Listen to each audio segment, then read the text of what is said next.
my panel. I'm Jake, the Army guy from Equestria, but you don't care about that. You care about these fine people right here. We have Heather Breckel.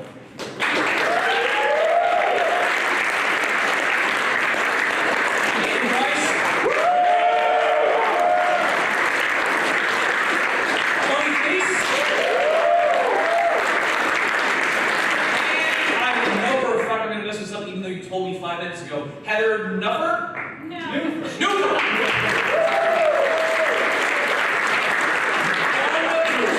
Okay. No? Okay, I'm sorry. Alright, so we all know, I'm assuming everyone here has read the comics and it isn't just you who follow a big crowd of people. So let's start off with, I always like to make people uncomfortable with panels, so let's start off with this. Tell us something about you that no one knows. Tell us your darkest secrets, and please speak clearly into my lapel. Oh no! God, let me think. Come on, it can't be that bad. I'm not asking you to, confess to the grassy knoll. I'm just saying, No,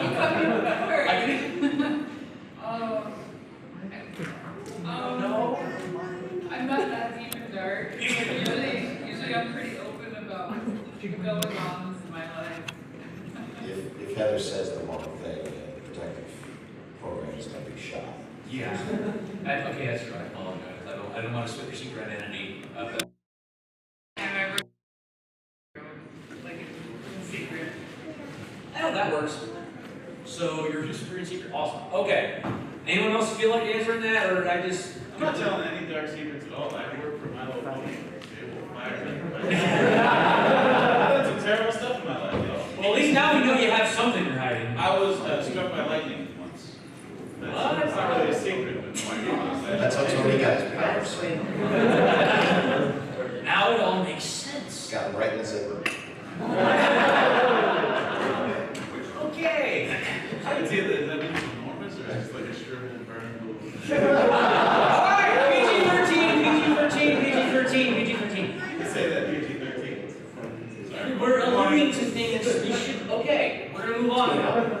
So, I want to know, for those of you that are artists, as I know specifically YouTube, the artists and color together, how much interaction is there between you all and the writer? Like when you work with Katie Cook, how much back and forth is there between y'all and her to make the comic work? Well, with me, Katie and I talk constantly. I mean, beyond the comic, we've been friends for years, but I think I could auction this off with the things that are on here about the comics. Katie and I both give each other our room. She says, whatever you're going to do, you're going to do. I can do something with her. But if she's stuck on an idea, we'll do it a lot back and forth. And so it is a co-effort, but she is writer with Big W, and I'm assistant on that front too. That's her arena. So. Well, in my case, I usually just talk to Andy. Usually Andy lets me do whatever I want, but sometimes he'll have specific things. You did it wrong! You spilled her water. I spilled her water. Oh, everything is ruined now. But yeah, usually my only interaction with the writer is when they see it done. And they're like, this is cool. And I'm like, okay, that's cool. And that's about it. Or we have a lot of interaction when we get confused. A lot of times I have to forward emails to Heather because there's things being like, I'm sorry, I really can't change that phone. I'll try. What about you, Tony? How does that work with you? I work with a lot of different writers on the micro series and the Transfer books. So I usually, unless I know them, which I have known a lot of them, which is odd because usually in comics you just end up working with a stranger. And I knew Barbara Kiesel, who wrote the Fluttershy book, and I know Jeremy Whitley, who wrote the Friends Forever, just wrote the Cutie Marker City book, and we're working on them now. So we talk, we can sort of text back and forth about questions. But mostly that happens just on panel issues and what did you mean when you wrote this type things. Things are unclear. I don't really get too wrapped up in story ideas stuff.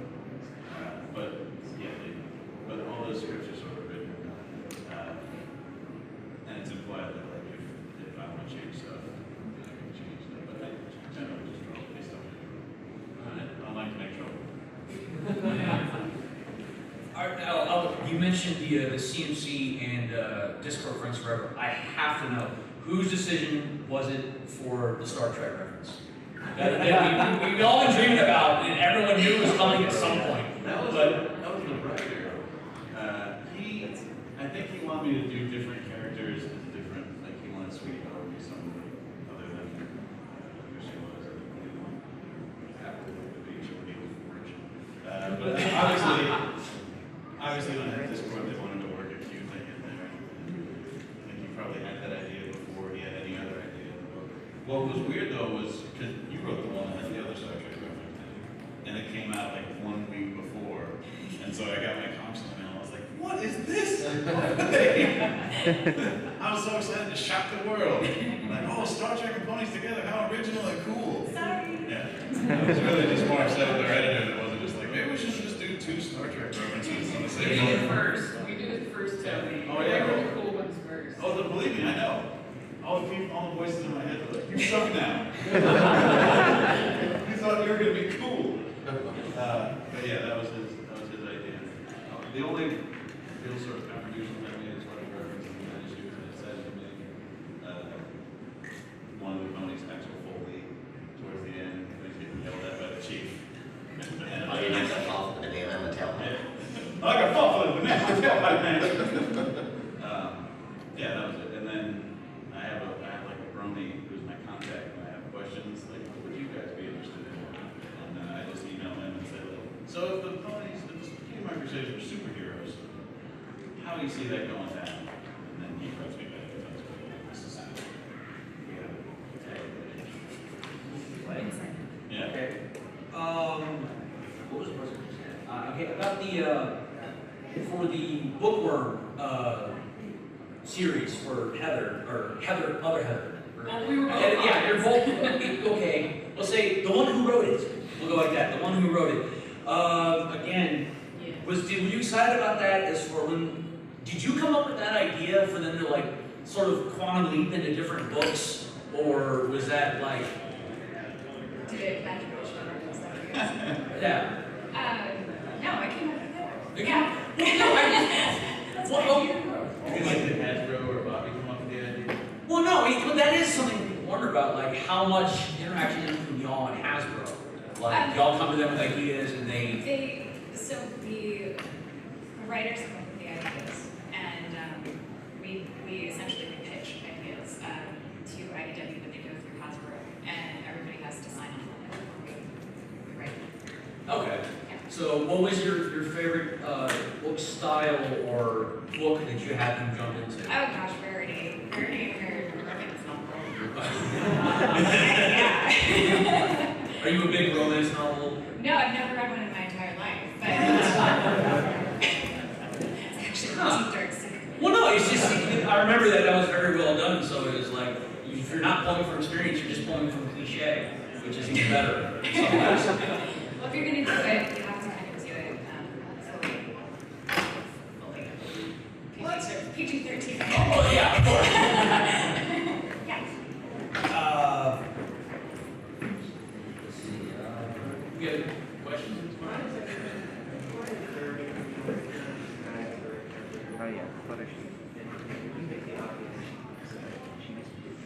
The obvious way.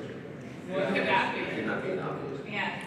Yeah. We work on all age books. Just switch to she's batting for it, as it were.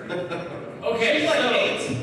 Well, on that note, we actually get a lot of serious inquiries into things like this. Really? I'm very Think serious. so. On the current arc, we have people arguing about who will die. And they are as serious as can be. Star School dies. Just everyone dies at the end. Yeah. It's not Star Scroll, it's Applejack has to take Rainbow Dash to live on the farm. She broke her legs, I'm gonna take her back to the line. But no, I mean, no kidding. Hasbro knows that the comics can reach a little bit more of the older audience than the show is necessarily intended to. The show is meant for the young girls, and everything else is great. It's great gravy, but that's not their necessary intention. It is a commercial, they're here to sell a brand. But with the comics, they're like, that is part of the brand, but they can play a little bit more with the older audience. And I think some of the older audience takes that to brand like, oh gosh, now we're gonna see Celestia with the double mounted 50 caliber machine gun. Yes! And I mean, we're very serious about the fact that we get these kind of questions all the time. Who's going to die? Issue 3 of My Little Pony. Remember that, the lovey-dovey? Oh, lovey-dovey switching land. You had to bring that up, Heather. Splat. It's like the most horrifying thing ever done with Pony. Other than G3.5, of course. Well, I don't know what you're talking about, because everything I saw happened off panel was just a word. Well, I was implications, man. But, we can't do those kind of things. We still have to apply to the basic rules of the show. Celestia's not going to die. Rarity is not going to come out with this big public sexuality issue or anything. You're not going to get that. You just broke hearts of all the other. Half the fanfics just got canceled. Exactly. All the fans are drinking stronger now. One thing I wanted to know about the Nightmare Rarity arc is your portrayal of Luna. She seemed like when she first came, because this came out obviously after season 2, I think it was in season 3 or something like that. But she seemed a little more withdrawn. She wasn't quite as bombastic as she was in the show. How did you pay attention to that? Like how she was being portrayed in the show when you wrote that? Well, yeah, I think I try to make the characters. Well, right, obviously. I have this great idea. I'm just gonna change all the characters. Yeah, of course I did. The focus was not intentionally supposed to be on her, so we really kind of I was thinking about what I had her say just because I didn't want the focus to be on her. That's all. Okay. Yeah.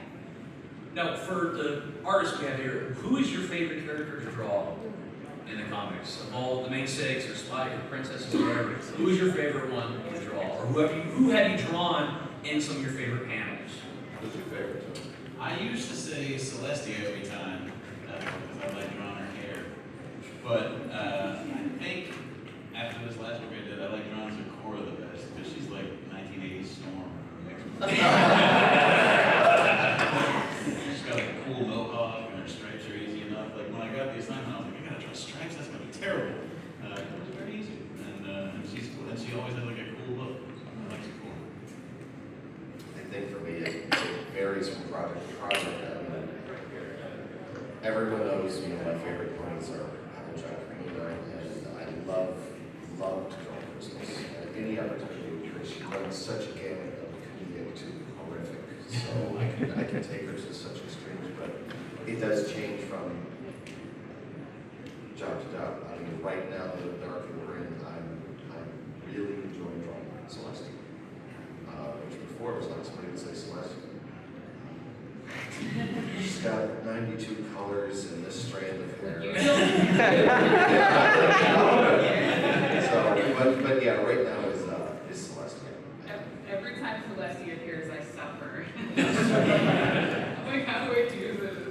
We're gonna do the all rainbow dash issue for you. I It's was- rainbow and Celeste. I was so glad that I dodged the bullet of not getting to do Rainbow Dash right. So I was like, because she's my favorite character, but she's the worst of color. Hair. Yeah, I know. Yeah, so the guy who actually drew it. It looked like a clown threw up. All right. Who, if you could draw any character doing anything, PG-13, what would you like to include in the comic? Like, it just like, imagine a pose or an activity of a character doing, be like, man, I really wish you could work that in there somewhere. Oh, I know exactly what I want. Oh God, here we go. Well, there's the The new. Don't say it. Don't say it. Don't. I'm going the exact opposite way you were expecting. Well, I really, when I saw like the new Equestrian Girls announced, I really wanted want there to be Dragon Force stuff in that movie. Death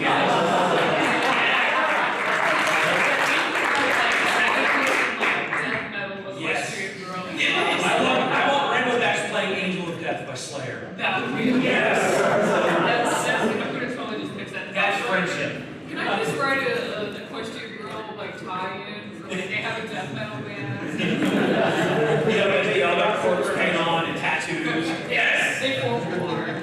Oh my gosh. How about a crossover with metal? This toilet question. Yes. Cartoon. I mean, we have Cartoon Network comics from IDW. We can totally do. They won't mind. Yeah. That's totally cool. Tony, what do you want to draw the comments? I want to do I pitched probably the idea of doing like a handbook or like some encyclopedia, because they just love to make things that they can sell. So it would just be like your Wikipedia printed on paper. And but I just wanted to try to cover it because I wanted to do like a big crazy epic pony. George Portis. Yeah, like the Marvel Universe game, which we're all running in one direction.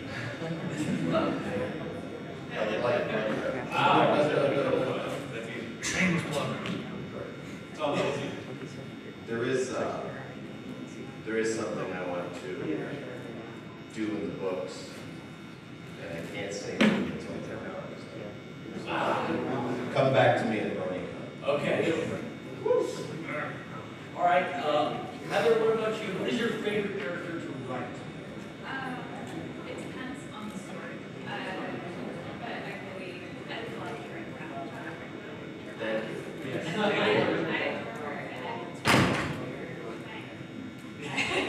For what? Is it twang? Oh, Thank you. okay. I've read so many people who try to write Applejack's accent and just completely overdo it. Like, make it sound like a reject from Deliverance. Can't teach us. Yeah, exactly. It's, you gotta find that middle ground. AJ isn't Southern so much as she is country, and there's a difference. I've actually noticed in the show, like, their accents come from different regions. Like, Applejack sounds more like he's from Texas. McIntosh sounds more Appalachian. If that makes any sense. Appalachian. Yeah, exact Appalachian. I apologize. All right, so to follow up that question for you, if you could write, is there anything like any activity or any action that you would love to just write into comics? I really would love to just have a moment that's complete action the entire time, where I don't have any words. You can draw that one. The kind of thing you can plan out in your next card. Yeah. Stuff blows up. You'll win Eisner because it's artsy and pretentious. Jimmy Whitley wrote a silent one, and I'm trying to get Bob to put me on it. But there's like 2 books that I'm supposed to be on that month. Do both, and I was like, I'm not gonna do both. Get ready for your Eisner. Yeah, right. Silent My Little Pony. Yes. Fingers crossed, or somebody else gonna do it, I'm not gonna be running That's actually kind of a neat area where we have a little bit of, I will say, an advantage over the casting crew of the show. Is we have an odd balance. A lot of people ask about when I do more over exaggerated faces or body language, and it's because we don't have Andrea and Tara to inflict the emotion that they see.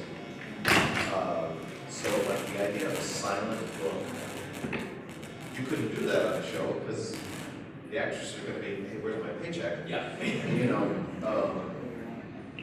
but in a comic we have the advantage where we don't have to go with a budget or a time limit or things like that. So we have a little bit more freedom in those areas. Whereas the show has these wonderful actresses to inflict incredible emotion, if Applejack says, I don't know what's going on. In the book, we have to be like, I don't know what's going on. It's all everything within the face and the body language and the mood to express what we need. Whereas in the show, it can be a dark room, and the actresses can pull it off. Cut the end. No, not the end. Someone gets paid to color the whole thing black, so. I can do that with a Sharpie. Yeah. Anyway, talk about y'all's relationship to the show, how, because there's some, like, dissents among the fandom as to how much of a comic is canon to the show. And so we just want to, like, where do y'all fit into that? As far as Hasbro, and this giant entity in the sky, Hasbro, is concerned, we are canon. Okay. Because they talk with us like, oh, you know, the script that was turned in, you can't do this because there's an episode coming up that is going to conflict with it, or they're too similar, or whatever. So, Katie and I discussed this. As far as I'm concerned, you could call us second tier canon. And by that I mean the show is #1 and will be. We are canon until the show does something that contradicts. If we say that Applejack, when she was 3 years old, had a pen turn, and on the show they say, no, when Applejack was 3 years old, she had an iguana. Well, that's the iguana. So we do, between the chapter books and the comics and the show, Hasbro does try to keep a tight rein on everything so that we're not contradicting each other. There are things that have come down in the past, hey, this pony is going to be appearing and so, would you fit it in the comic? Or even just in the background, whatever. So it's little things like that that want to make sure that things are correct.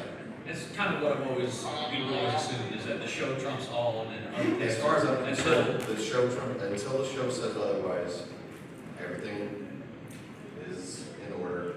When the show says, this is what has happened, then that's what's happening. Right. It's just that simple. Right. So now, we work with Hasbro. Do y'all have any interaction with DHX as far as their scripts and their stories? Or you just get told that, no, you can't do this because this is happening? We would like to have more. We discussed that at length with, Jason and Megan and Mitch and everybody here, and I think everybody would like to have a little bit more interaction and knowledge of what the other teams are doing. We work on such radically different schedules from each other. I mean, they're working 8-9 months ahead, whereas like the issue I just turned in will be on the stands in a month. So we're just now getting to the point where the comics have been around long enough that we can start maybe reflecting each other. We'll see if we get a lot of questions about, is anything that's been in the comic going to be on the show? That's up to them. I have no idea. But again, the schedules are hard to look around. Now, obviously, not asking for spoilers, you know, you would, I'm sure, love them. But how long do you predict that the comic will continue to run? Because obviously, it's sold 1 million copies, so obviously it's very popular. But how long do you think y'all are going to stay involved in this? What do you think, Doug? Run while you can. Well, they're gonna keep making it, so you guys not buying it, So they're going to be making it forever. we'll see. It is in the comics industry. It's that simple. As long as sales are there, they're going to continue making it. They're not going to make it because, oh well, people really like these characters. If it's not selling, it's not selling. It's the same with the television show. When the ratings go down or people don't care anymore, it's going to go away. It's like, it could theoretically last a long time. It's like, look at the Sonic the Hedgehog series with Archie. That's been running since I was like 6, and it's still going. A lot of franchise books actually outlast their source material. So it's possible, but it's up to you guys. Keep buying them. I just bought a car. You got to keep buying them. They got house payments to make. Hey, come on. All right, I think at this point I'm ready to still open it up to some questions. So if y'all just raise your hands, got a question. You don't have a microphone to pass around, so just don't try to project. Right, you, this right there. Yeah, I just wanted to say first of all, love the work you guys do on the comments. Just wanted to ask, what's the approval process like for a pop culture reference in the comments? And is there anything you guys want to put that's just flat out like, you absolutely cannot get that? Well, think about it like this. Think about Mad Magazine. Mad Magazine has been around for 50 years. It's parodied every movie and every TV series and everything. A lot of that is covered under parody law. If you've got a comic book where you draw Jack Nicholson photo likeness, that's getting a little, that's gonna start making lawyers a little nervous, but when you have Jack Nicholson pony, that really could be anybody. The implication is there, but that could be anything. So are we gonna see some shining like pony? Have you not been reading the book? It happened in the Chrysalis arc. That was the best part of it, was all the horror movie references. I've had some stuff kicked back, but not from editorial or Hasbro so much as just like legal finally said, like, we can't do that, are you crazy? But it was like straight up book cover recreations. I did a Catcher in the Rye cover, and like all the places you'll go cover, covers of the Twilight Sparkle.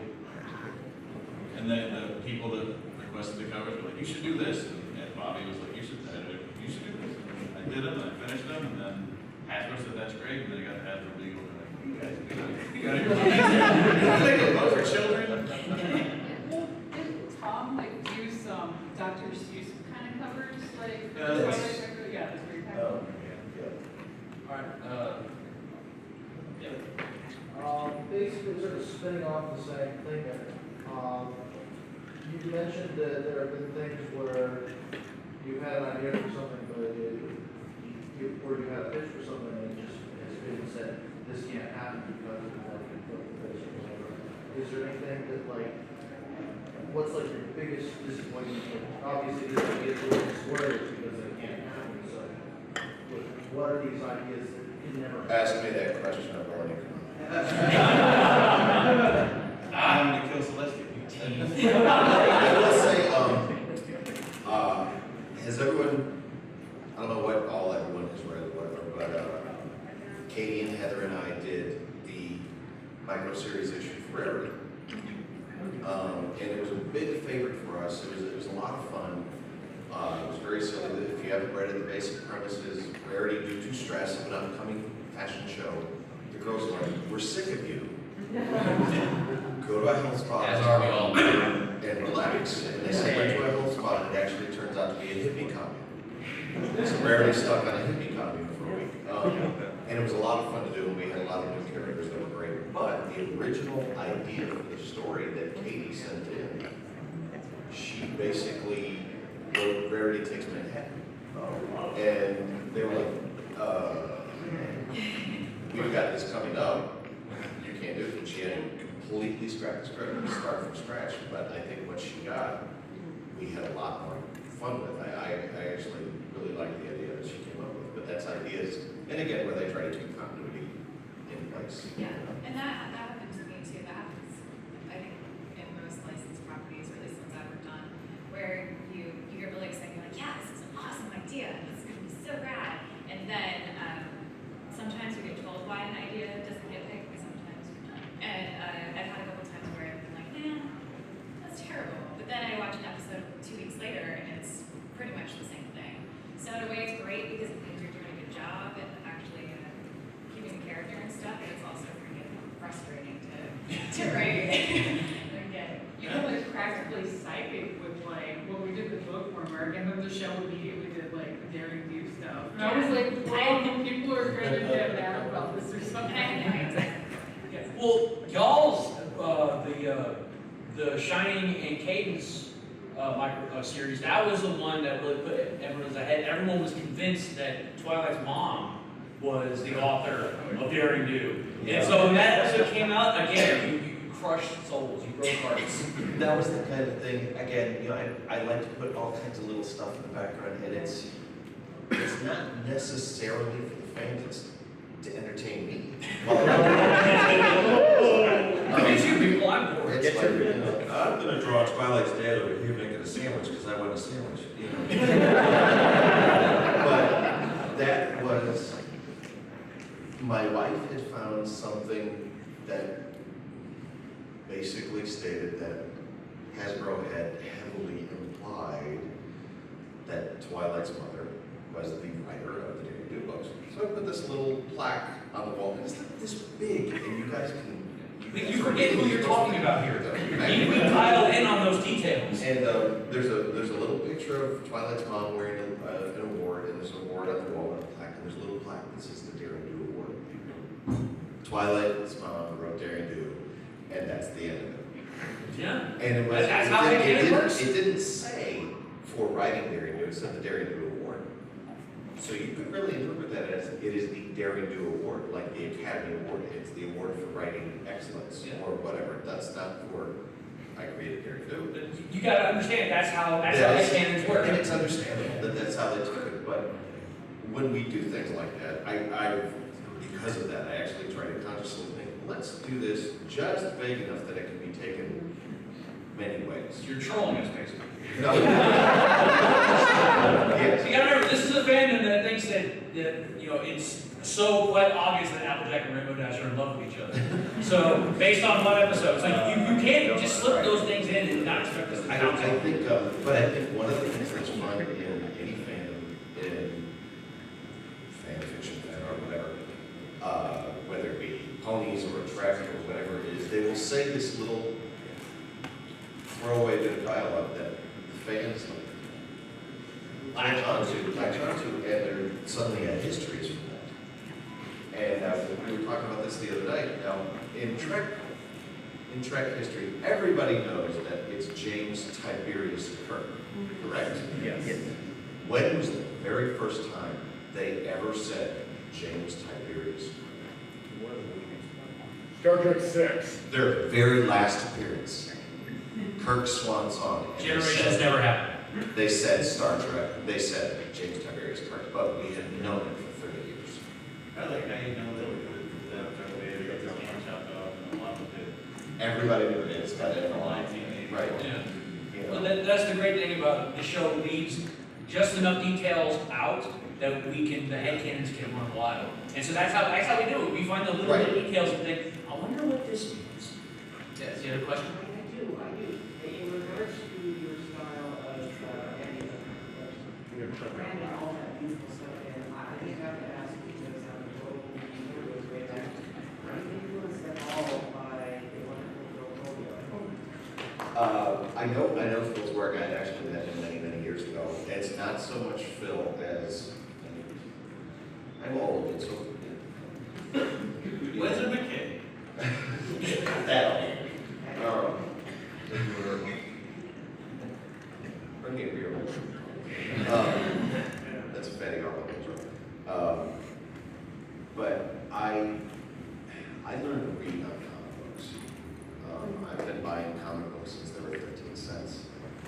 You know, I learned to read on artists like Neil Adams and Jim Aparo and Storenko and Ditko and Bermuda and Buscema and all these, and Joe Kubert and all these comic gods that by the time people like Wendy Pini and Phil Foglio and George Perez came around, I was already deep into, I had no choice, this was what I was going to do.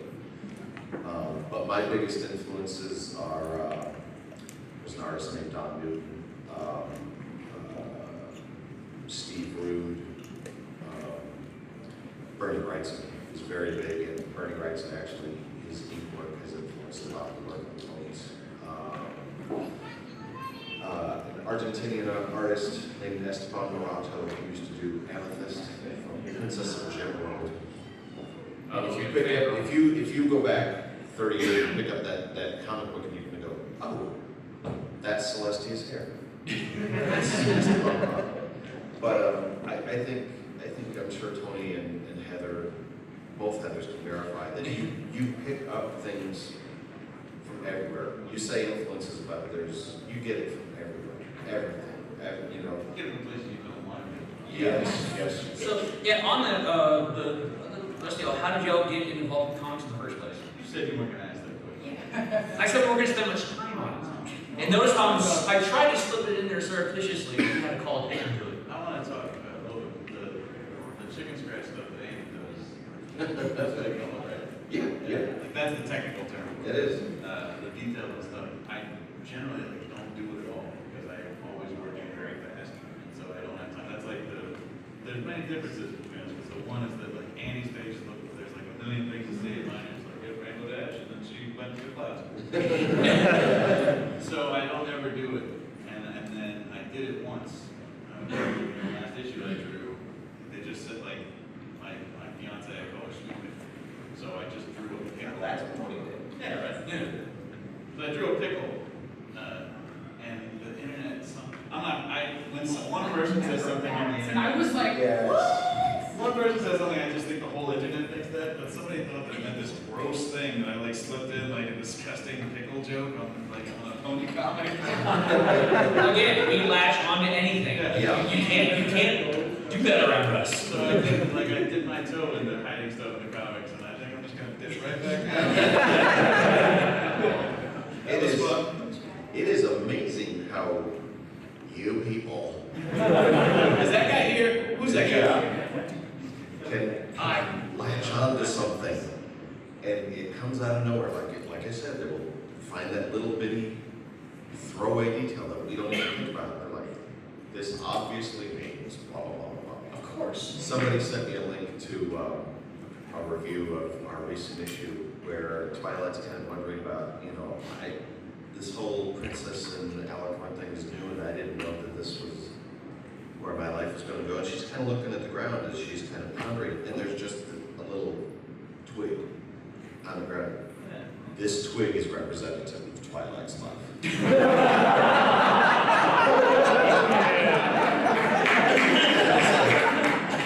I was like, no, there was dead white space, and I needed something. But they did. It was this long, probably page-long thing about the twig on the ground.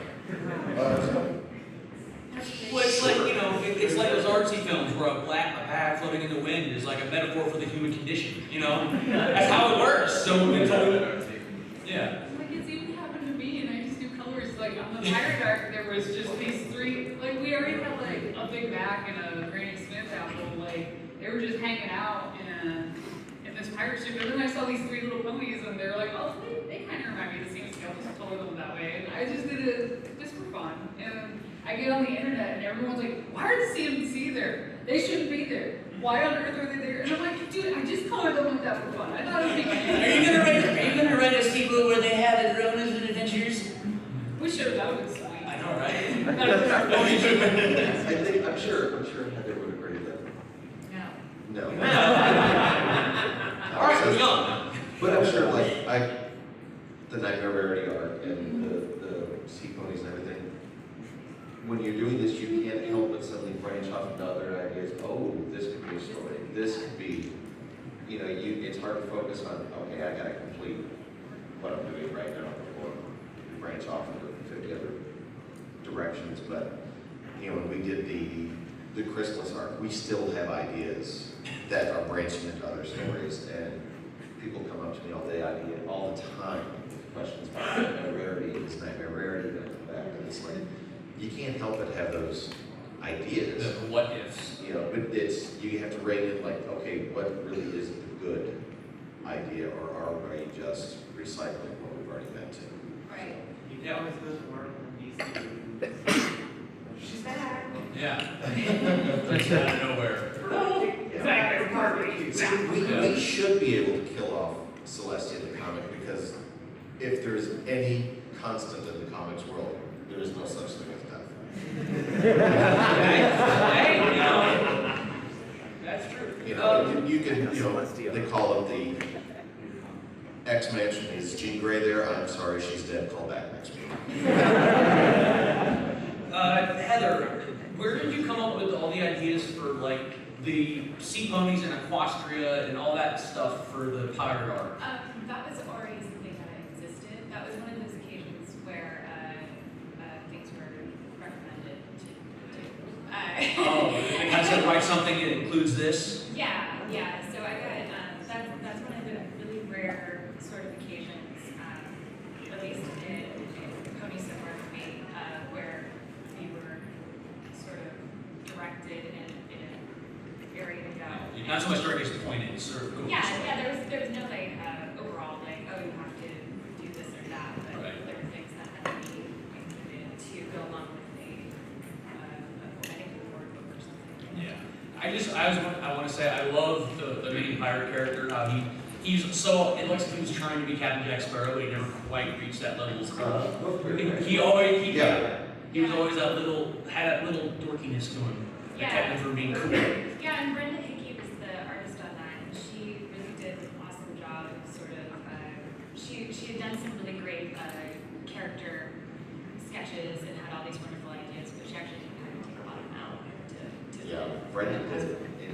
collaborative work, and by, I got to see all of the sketches because Bobby screwed up one day and hit the wrong email. He sent them all to me, saying, oh, we have to revise this, and I'm like, I didn't know, all these are cool. I was drunk when I did these. I'm just right up when I'm drunk. Well, I think it was Katie that said, you know, there are 2 really, really good bottles of wine in the rarity micro. Let's call Katie. Katie should be here. She's like, I'm too busy working at She's Washington. got a line. I tried. Alright, do we have, someone else have a question? We got one on Major Canyon, I apologize. Jeremy Duke. Yes. I'm sorry if this was asked before, but do you feel that since you're working in the comics, you could be way more liberal with all the cameos that you throw in there? It's like, for example, the book 1 alone. Now we know that there's a version of Harry Potter in there. There's you got Game of Thrones in there. You're welcome. That was my request to Amy.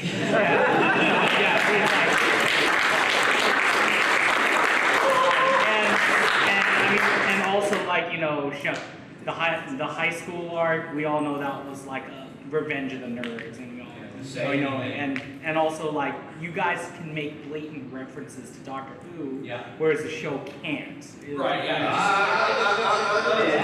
Right there, because that's kind of where we felt like we were let off the leash a little to be able to play. I mean, the Big Lebowski, using the show, you know, train spotting, singing in the rain, flash dance.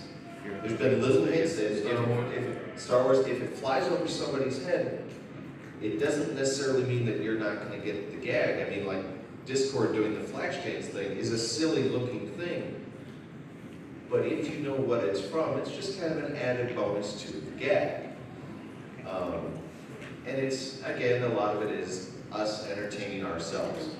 We don't do these books for you. Us. I thought that as I was reading the Shining Armor Cadence series. I was like, I just see them having so much fun writing this. Because I'm thinking all the cheesy 80 movies I used to watch as a kid, looking in here, it's like, I know that, I know that, I know that. You go back to Looney Tunes and the animation studio that they were at, and they were always asked, are you doing these for kids or are you doing these for adults? And it's no, we're doing it for us.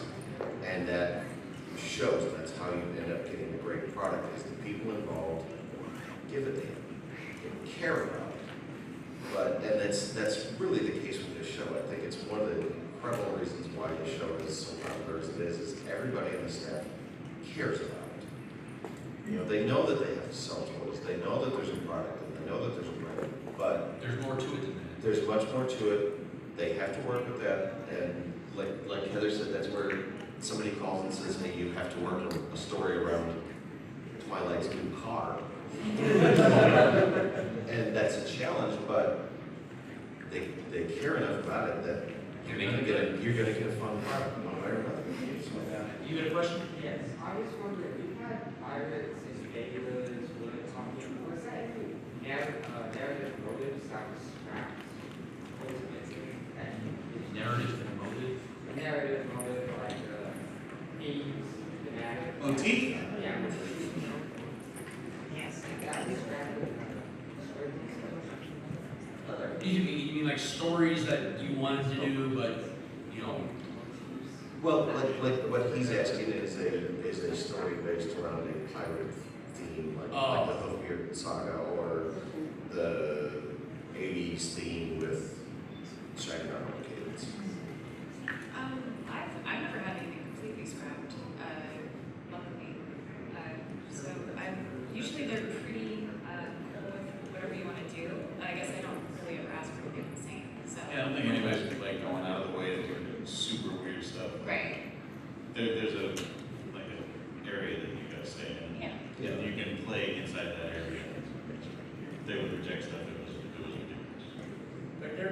Yeah, so I know you guys are all big comic fans. I prefer to read my comics in volume form. I'm waiting for the next volume to come out May 20th. How do you guys prefer to read your comics? Online? Do you buy them when they come out? Do you buy them in volumes? Do you e-readers? What do you do? Well, I've recently switched to doing my single issues digitally just because I only have so much room. I buy the single issues digitally, like through Comixology, and I mean, I prefer to read them physically, but just out of space, I do the individuals digitally, and then I buy the physical trade, because there's just nothing that replaces paper. It's like in my own work as a colorist, when I see my work in print, what I saw on screen, IDW does such a beautiful job printing. My colors are so much better than looking at a computer monitor. It's like there's something about the paper that they use that the colors are a million times more vibrant. So it's like, that's why, as a colorist, it's important to me to see stuff in print, because you never know what you're gonna get on the monitor unless you like buy like an expensive calibrator or something. And I think I heard everyone say that y'all actually make more money off printed copies than digital. Of course, that has nothing to do with her saying how much she loves physical copies. Who makes money with us? Yeah, that's What what money? it was. Yeah. What is this you speak of? I know, it's, Heather, what do you do? I'm a completely, I get my trades and I buy single issue comics I really like, but I'm also very messy and I destroy things easily. So I'll usually buy single issues of comics I really love. Like the only one I buy right now is Hawkeye, and of course there are comics. We get this girl. So then I'll go and buy, like I love Hellboy, and so I'll buy any Hellboy trade that comes out and read it a million times. But the single issues are, I don't know, they're nostalgic for me. Like I feel it's like my childhood coming back every time I buy a single issue. I think for us, it's like, to look at it online, it doesn't feel like it's done. It doesn't feel like it's real. Yeah. Yeah, I have I don't know, 20-some year habit of going to the comic store on Wednesday, so I still go to the comic store on Wednesday and I buy comics. And then if I really like them, I'll buy the trade. If I really, really like them, I'll buy the hardcover. And my fiance tells me I'm ridiculous. And I think that with that idea, even if you do read them on your tablet or whatever, if you've never been, go to a comic shop.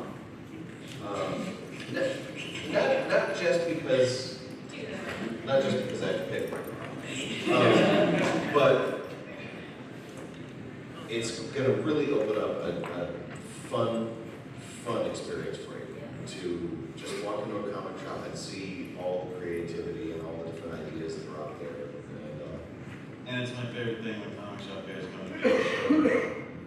And then My Little Pony. I think it's really selling. And I'm like, yeah, mother effer, like, of course it's ponies, man. I know I was talking to someone on the staff of the show last night, and we're like, the fandom is phenomenal. But when a little kid comes up to your table, that is gold. I had a kid come up to my table with this comic book. The mother handed it to me, and it was taped together and ragged, and there was part of the cover missing, and she slept with it. And I mean, Yeah, you just feel like that you're the top amount. You can get no higher. You know, 15 guys can come up to you and say, hey, I really liked your work, I really liked your work, I really liked how it worked in this episode, whatever. And a little kid comes up and goes, I like the way you draw ponies. And that's it. Highlight of your It day. is. So you think back on like what made you fall in love with comics, and then you think maybe there's a shot that you're doing that for some kid. Not even some kid, but like a little girl.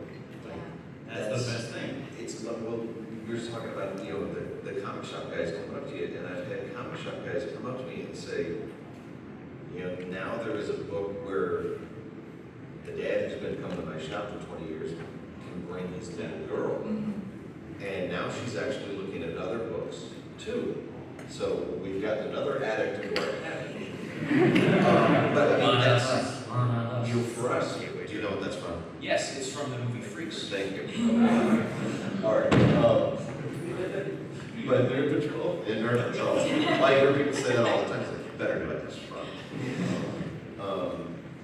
But to get this crossover where people who are into comics are now watching the show because of the book and vice versa, that's great. Yeah. It definitely has changed sort of the landscape in comics. So I've done a lot of regular conventions this area for comics, but 9 times out of 10 I'll be in a group of dudes like Tony and Like, yeah. no, This is pretty much what everybody in comics They all looks look like. like, but, Beard, clothing, overweight. there's not that many women in Heather wears comics. a toque bag. Hey, hey. We all put on fake beards. Yeah, but I'll have, be talking to people or not. Usually I get left out of conversations because people think I'm just somebody's girlfriend hanging out.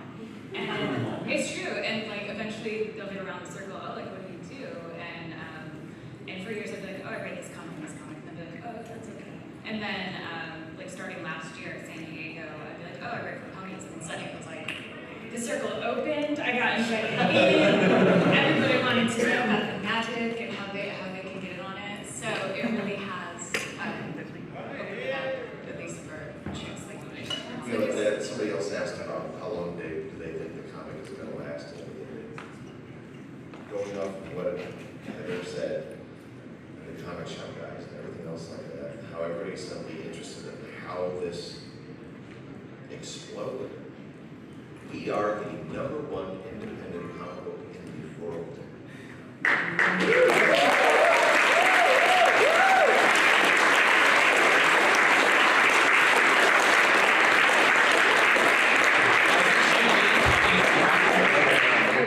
It was basically kind of like eye-rolling for me because as a woman in comics, it's really important to me that not that I don't love you and Tony, but we do have so many women on the staff. I mean, there's been Yes. so much. Tony and I are the minority, right?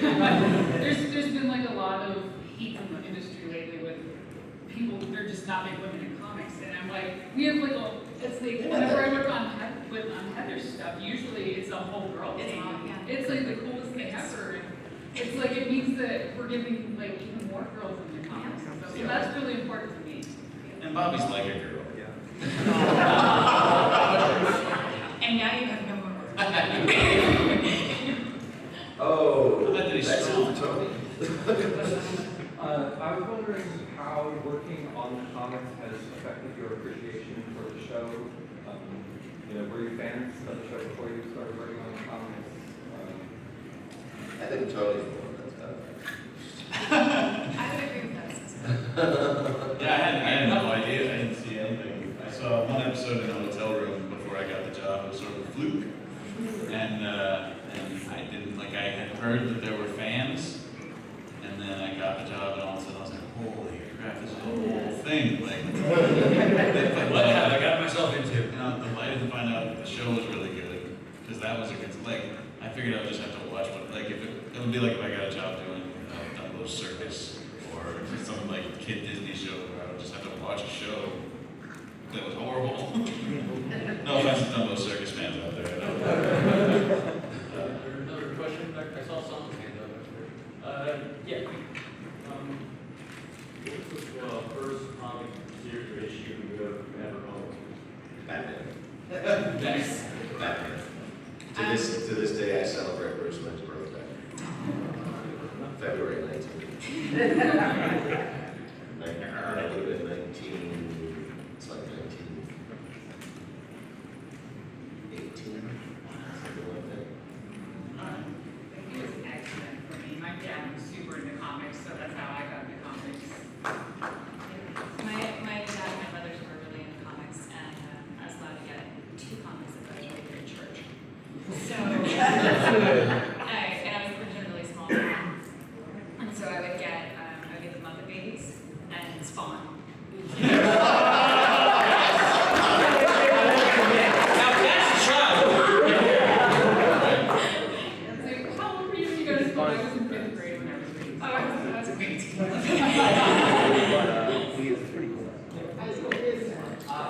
So my comic shop, when I first went there and got comics, the MLP comics were at the back, one little space on the shelf, and that was it. Now, I mean, they're front center, right there. They take up a whole aisle pretty much. Right in front of the We outsell The Walking Dead. Yeah. So, are you guys kind of surprised at just how big it's gotten? Is like, I know with the show, I mean, they were kind of surprised at just this sudden following. So, were you surprised at how big it's gotten? Yeah, of course. Yeah. I mean, like, I was talking to Andy, he's like, Every everything I'd ever do is gonna be awesome. Like 2 years ago, me and Andy were just guys that did sketch cards, you know, like, and now people that wouldn't talk to us at conventions, like we sell much better than that, you know, so like it's ridiculous. Like it's super cool, it's surprising. And like, I feel like all ages used to be kind of like a dirty word in comics. I mean, used to was just to make a quick buck, and it's like now you have like Pony's great, the Adventure Time book is amazing, the regular show book's amazing. It's like there's all these awesome all ages stuff. So I'm not surprised that we're doing well. It's awesome to see. All ages still is not a friendly word within the comics industry. In fact, there's a little battle going on between the heads of some of the companies. We're not doing real comics, Andy. We're not doing real comics. Wow, really? Yeah. We won't say I will. All right, let's start strong. Here we go. This came out about 2 months ago, I guess, something like that, and it was the head of Eric Stevens. Yes, it was Eric Stevens. And he came out and he basically did this big speech at a comic ceremony, talking about how licensed comics boil down to crap. It's disposable. They are not real storytelling. They are not innovative. They are not creative. They're not going to. They don't matter. They are not real comics. So basically, this guy's an idiot. He danced around the words of it. He didn't say MLP or Adventure Time, but that is exactly. It was very clear what books he meant. Because y'all got so big that now they have to kind of answer to it. And I gotta say, you know, I was very, very proud of our company owner, Ted Anderson, who immediately came out and was like, you know, these books may not be creator owned or whatever, they may have come from a brand, but there's just as much work, there's just as much effort that goes into creating these comics as Batman, Superman, whatever.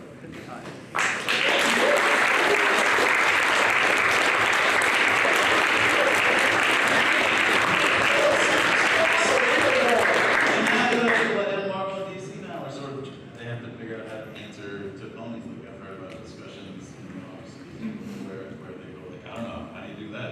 The whole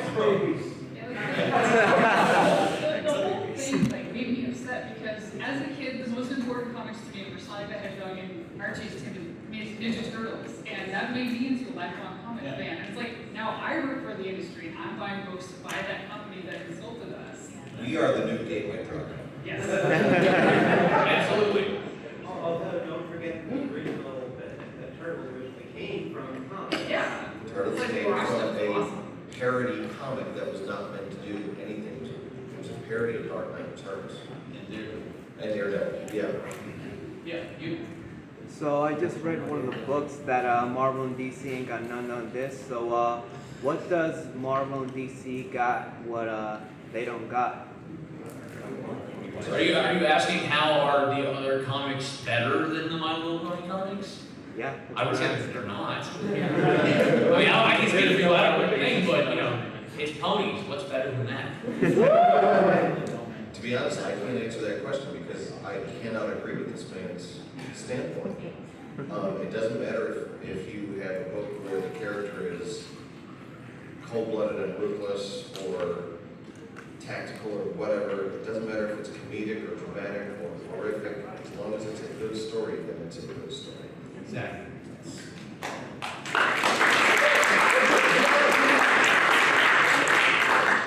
So we're going to see MLP/Transformers crossover. I think it's closer than I'm right on the edge of making it happen. I told Tony about the T-shirt. It's called fan fiction. That's how they're going to publish your whole comic. Yeah. No, I just did a lithograph that's going to be My Little Pony Transformers for the next pop. Last year, BABScon they did a comic. This year, they're going to do a set of posters.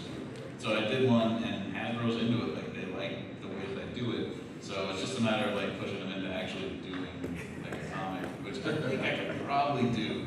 Although I'll do it, and then I'll immediately want to kick myself for having to draw Transformers, which are like 1,000 times harder to draw. You know, hearts and squares and buttons and stuff. I actually have two quick questions. One came from something you said earlier. Is Luna's a Possum Tiberius is named after Dirk Tiberius. Yeah.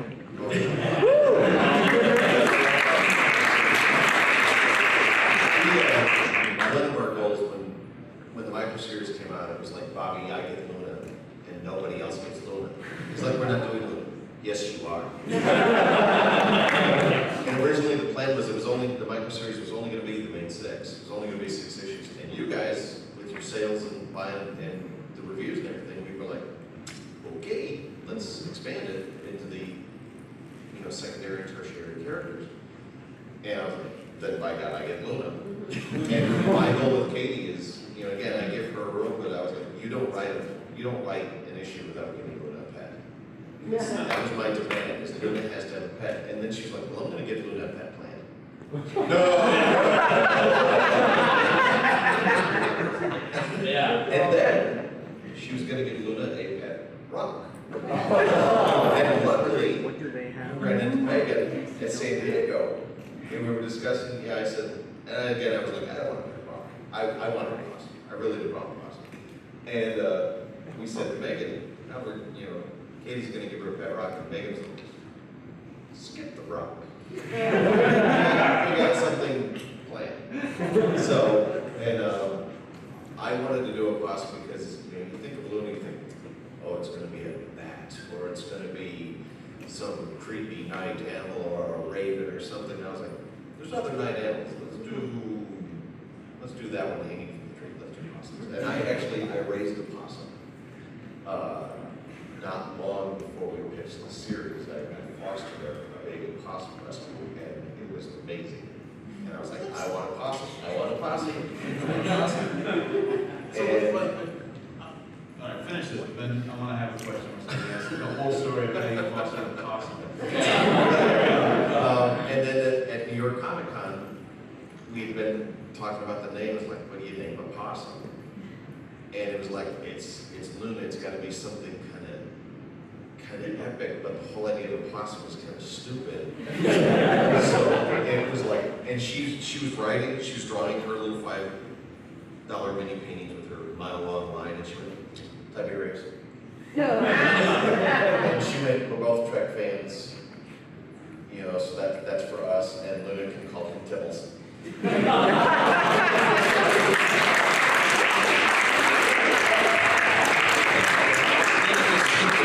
You guys have to campaign for Tiberius to show up on the show, even if she's not.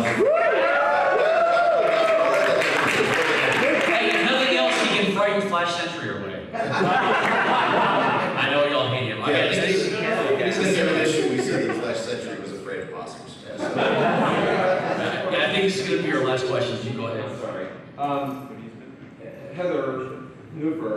Yeah, good job. I have that right? Show off. Did you write the story where Daring Do comes out of the books before Daring Don't? Because I was just curious about that. It was all mishmashed at the same time. Okay, because that can still be reconciled. We can say that's just the fictional Daring Do, and then Right. there's still a figure. Right. And then we have the Fleecs with iPad and the bags or whatever. Okay, I think that's all the time we have. Is there anything finally y'all want to say to everyone here? You're awesome. I'm